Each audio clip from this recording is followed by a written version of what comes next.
কিয়ামতের দিন আল্লাহ রাব্বুল আলামিন তার বান্দাকে যদি মাফ করে দেন, যদি দয়া করে জান্নাত দান করেন, এটাই হলো জীবনের সফলতা।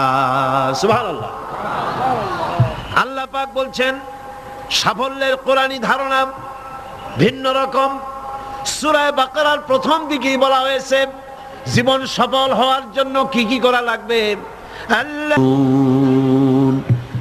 জীবন যাদের সফল হবে তাদের গুণ বর্ণনা করা হচ্ছে। শোনেন, আল্লাহ পাক বলছেন যারা নাকি গায়েবকে বিশ্বাস করবে, অদৃশ্যকে বিশ্বাস করবে। আমরা বিশ্বাস করছি কিনা? আর যারা জবাব দিলেন না তারা বুঝি করেন নাই। অদৃশ্য বোঝেন তো? অদৃশ্য কি? আল্লাহ পাক। আল্লাহ পাকের দেখি না কিন্তু বিশ্বাস করি নেই। এত আস্তে করলেন কেন? বিশ্বাস করছি কিনা? অবশ্যই করেছি, হাজারবার করেছি, জীবনের বিনিময় করি। আল্লাহ পাক আছেন।